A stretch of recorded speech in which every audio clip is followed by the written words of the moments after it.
দর্শক স্বাগত জানাচ্ছি যমুনা টেলিভিশনের নিয়মিত আয়োজন প্রবাসে বাংলাদেশে। বিশ্বের বিভিন্ন প্রান্তে থাকা প্রবাসীদের খবরাখবর নিয়ে আপনাদের সাথে আছি রিশান মাহমুদ। সুষ্ঠু নির্বাচনের কথা বলে ভোট বানচালের চেষ্টা হচ্ছে বলে জানিয়েছেন প্রধানমন্ত্রী শেখ হাসিনা।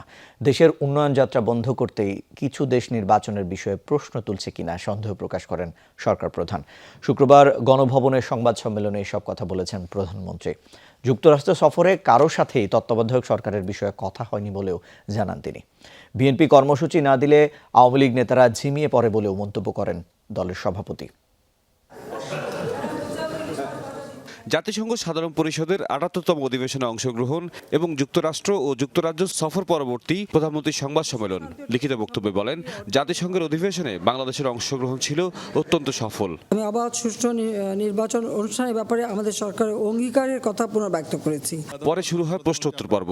প্রধানমন্ত্রী বলেন, বিভিন্ন সময় যারা নির্বাচনকে কলুষিত করেছে তাদের কাছ থেকেই অবাধ নির্বাচনের কথা শুনতে হচ্ছে, যা দুর্ভাগ্যজনক। দেশটা যখন অর্থনৈতিকভাবে এগিয়ে যাচ্ছে তখন হঠাৎ অবাধ সুষ্ঠু নিরপেক্ষ নির্বাচন নিয়ে সবাই এত মাতামাতি কেন?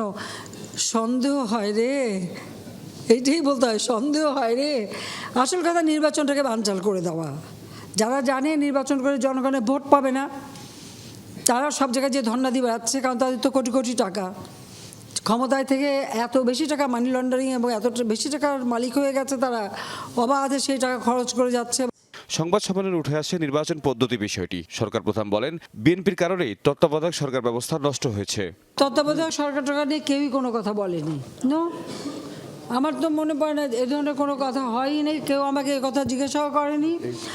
আসলে কোনো এ ব্যাপারে কোনো কথাই হয়নি। আর তত্ত্বাবধায়ক সরকারের এক অভিজ্ঞতা 2007 থেকে 8 পর্যন্ত হয়ে গেছে না আমাদের, তারপরে আবার কেউ চাইতে পারে? বিএনপি আওয়ামী লীগের উপর যে নির্যাতন করেছে, আওয়ামী লীগ যদি তারা এক ভাগও করে তাহলে বিএনপির অস্তিত্ব থাকবে না বলে জানান প্রধানমন্ত্রী শেখ হাসিনা। তো ডেমোক্রেটিক সিস্টেমে, গণতান্ত্রিক ধারায় যে বিরোধী দলে যাদের আসন আছে, সংসদ সদস্য, সেটাই হচ্ছে বিরোধী দল। আর রাস্তায় কে ঘেউ ঘেউ করে বেড়ালো সেটাকে কিন্তু বিদেশে কখনো ওই বিরোধী দল হিসেবে ধরে না। তাও তো তারিখ দিয়েই যাচ্ছে, অমুক তারিখে ফেলে দেবে, তমুক তারিখে ফেলে দেবে, তো দিতে থাক, অসুবিধা নেই। আমি এটাকে কিছু মাইন্ড করছি না। আমি মনে করি ভালো, আন্দোলনটা থাকলে মানুষও বেশি গরম থাকে, আমার পার্টিও ভালো থাকে, তখন তারা আবার নিয়ে পড়ে। মাঝখানে একটু যে ঢিলা দিছিল কেউ নাই দেখে এখন এমপি সাহেবরাও দৌড়াচ্ছে এলাকায়। আমি আবার খবর নিত কে কতবার গেল না গেল, এখন সবাই দৌড়াদৌড়ি ছুটি শুরু করে দিচ্ছে। বাংলাদেশ নয়, বরং যুক্তরাষ্ট্রেই মানুষের নিরাপত্তার সংখ্যা বেশি বলেও উল্লেখ করেন সরকার প্রধান। তাদের নিজেদের দেশের তো নিজেদের সামাল দেওয়া উচিত আগে। ওইখানে ওই নিরাপত্তার সমস্যা, আমাদের দেশে এই সমস্যাটা তো নাই। আমরা সন্ত্রাসবাদ, জঙ্গিবাদকে 0 টলারেন্স ঘোষণা দিয়েছি এবং সেই থেকে আমরা অন্তত এই কয়েক বছর তো ধরে রাখতে পেরেছি। এবং আমাদের যারা আইন শৃঙ্খলা রক্ষাকারী সংস্থা, তারা যথেষ্ট ভালো কাজ করছে। আর নিরাপত্তা, একদিকে আমার আইন শৃঙ্খলা রক্ষাকারী সংস্থার উপরে স্যাংশন দেবে, আবার তাদের কাছ থেকে নিরাপত্তা চাইবে, এটা আবার কেমন কথা? ডেঙ্গুতে এত মানুষের মৃত্যু দুঃখজনক ঘটনা উল্লেখ করে এ বিষয়ে মানুষকে আরও সচেতন হবার আহ্বান জানান প্রধানমন্ত্রী। কেউ মশারি টানায় না, অথচ মশারি টানানো একান্ত দরকার। তৌহিদ মিথুন, যমুনা নিউজ, ঢাকা। আজ উদ্বোধন করা হবে শাহজালাল আন্তর্জাতিক বিমানবন্দরের 3rd টার্মিনাল। উদ্বোধন করবেন প্রধানমন্ত্রী শেখ হাসিনা। এর পরপরই চালু হবে পার্কিং বে ছাড়াও কার্গো ভিলেজ। টার্মিনালটি পূর্ণাঙ্গভাবে চালু হবে আগামী বছরের শেষ নাগাদ। তবে সেবাদাতা সংস্থাগুলোর সমন্বয় না থাকে পরিপূর্ণ সেবা থেকে বঞ্চিত হওয়ার শঙ্কা বিশেষজ্ঞদের। আরও জানাচ্ছেন আব্দুল্লাহ তুহিন। দেশের আকাশপথের যাত্রীদের কাছে 3rd টার্মিনাল অনেকটা স্বপ্নের মতো। উন্নত বিশ্বের আধুনিক বিমানবন্দরগুলোর মতো সুবিধা পেতে উন্মুখ সবাই। সে লক্ষ্যে রাত দিন চলছে টার্মিনালের কাজ। অবশ্যই আমি টাইম টেবিলগুলো আশা করি, নিরাপত্তা সবকিছু মিলায়ে যাতে আমরা সুন্দরভাবে যাতায়াত করতে পারি। আশা করি যেহেতু আমাদের নতুন এয়ারপোর্ট হচ্ছে, টার্মিনাল 3 হচ্ছে, তখন সিকিউরিটি আরও একটু ইমপ্রুভ হবে এবং এখানে যেমন অগোছালো সব কিছু আর একটু গোছালো হবে, এটাই আমাদের আশা। দীর্ঘ যানজটে আটকে থাকা দুর্ভোগ কমাতে মূল সড়ক ও এলিভেটেড এক্সপ্রেসওয়ের সাথে সরাসরি যুক্ত করা হচ্ছে টার্মিনালটি। গাড়ি নিয়ে দ্রুত প্রবেশ এবং দেশে আসা যাত্রীরা কম সময় ইমিগ্রেশন শেষ করে রওনা দিতে পারবেন নিজ নিজ গন্তব্যে। এন্ট্রি পয়েন্ট থেকে শুরু করে প্লেনের গেট পর্যন্ত, এই যে বিভিন্ন স্তরে যারা তাদেরকে সেবা দিবে, এই সেবা প্রদানকারী সংস্থাগুলো বা ব্যক্তিবর্গকে সেবার মানসিকতা বাড়াতে হবে। সেবার মানসিকতা না বাড়ালে কিন্তু আমাদের এই শুধুমাত্র এই অট্টালিকা দিয়ে আমরা আমাদের যাত্রীদের চাহিদা পূরণ করতে পারবো না। প্রশিক্ষণপ্রাপ্ত দক্ষ জনশক্তি সার্বক্ষণিক প্রস্তুত থাকবে।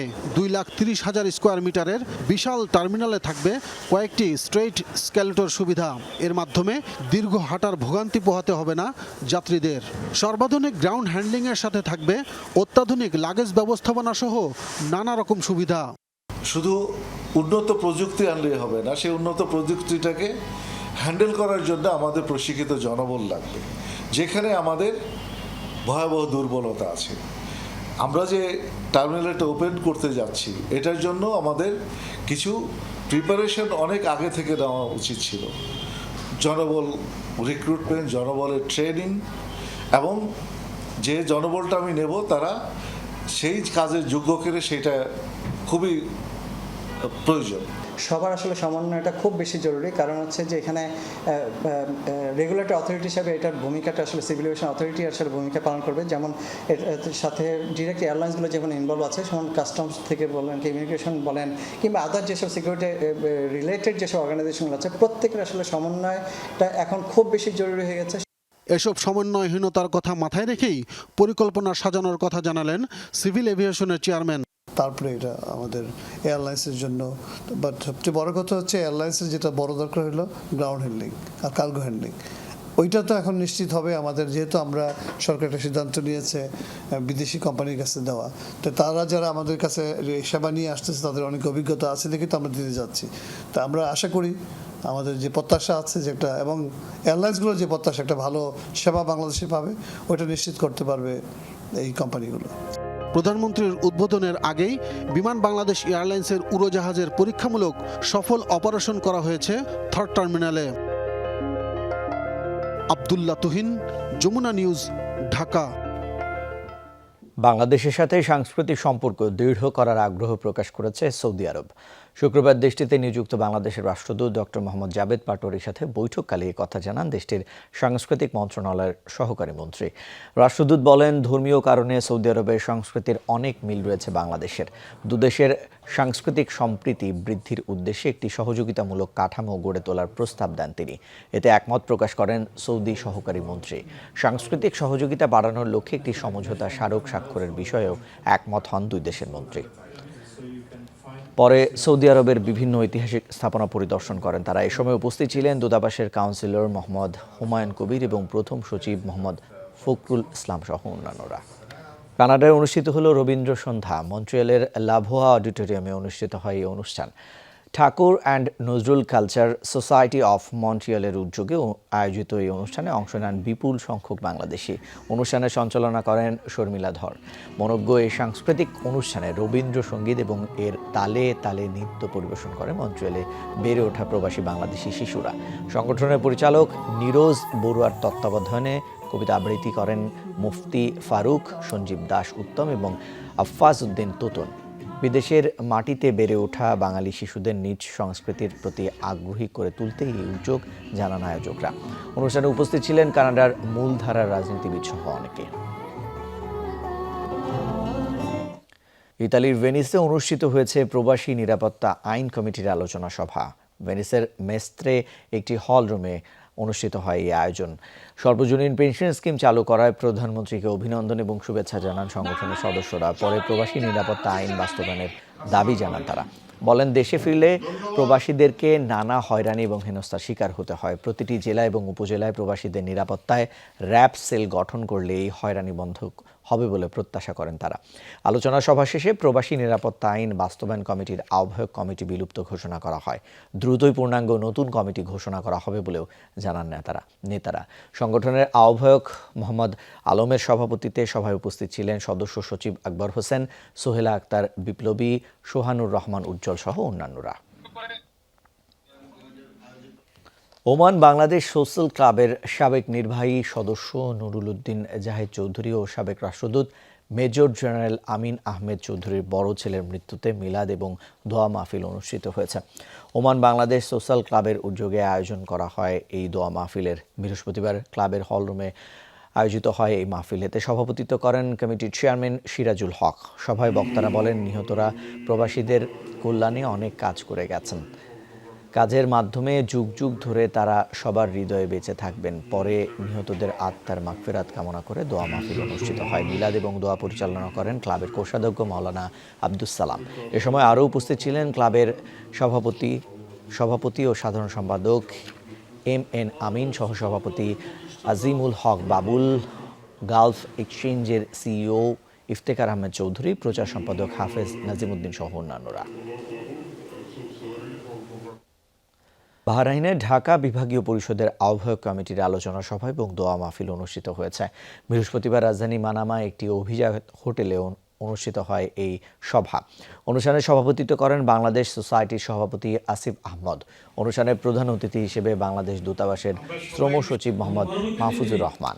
তিনি ভার্চুয়ালি যুক্ত হয়েছিলেন সভায় 15 সদস্য বিশিষ্ট নতুন কমিটি ঘোষণা করা হয়। এই কমিটির মেয়াদ 3 মাস। নতুন কমিটিতে আহ্বায়ক নির্বাচিত হন জুরুল ইসলাম নাহিদ, যুগ্ম সম্পাদক নির্বাচিত হন রুবেল মাহমুদ এবং সদস্য সচিব নির্বাচিত হন আল আমিন। এ সময় বাংলাদেশ সোসাইটির সহসভাপতি মাজহারুল হক নয়ন, ঢাকা অ্যাসোসিয়েশনের সভাপতি স্বপন মিয়া, জালালাবাদ অ্যাসোসিয়েশনের সভাপতি কায়েস আহমদ সহ অন্যান্যরা উপস্থিত ছিলেন। 3 মাস এই কমিটি সামাজিক ও মানবিক কাজে নিয়োজিত থাকবে এবং 3 মাস পরে পূর্ণাঙ্গ কমিটি ঘোষণা করা হবে। আমি বাংলাদেশ সোসাইটির পক্ষ থেকে ঢাকা বিভাগীয় পরিষদের আহ্বায়ক কমিটিকে অভিনন্দন ও শুভকামনা জানাচ্ছি।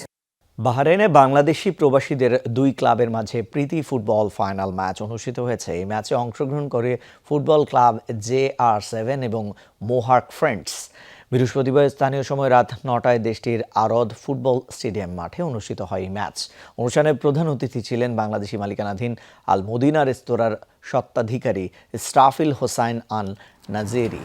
খেলায় 2-1 গোলে মোহার্ক ফ্রেন্ডস ফুটবল ক্লাবকে হারিয়ে জয়লাভ করে JR7। এই সময় আরও উপস্থিত ছিলেন সোহান মিয়া, রিপন মিয়া, নাসিরউদ্দিন, শাহিন মিয়া সহ অন্যান্যরা।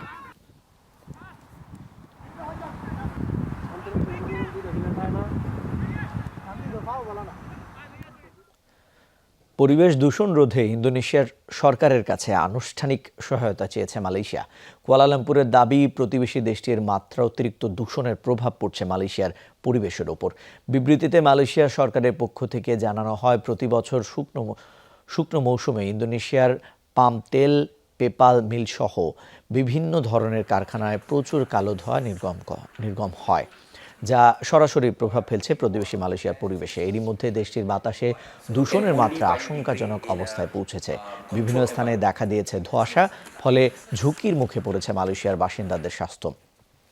এই পরিস্থিতিতে দূষণের মাত্রা কমাতে কার্যকর ব্যবস্থা নিতে ইন্দোনেশিয়ার সরকারের প্রতি আহ্বান জানিয়েছে মালয়েশিয়া।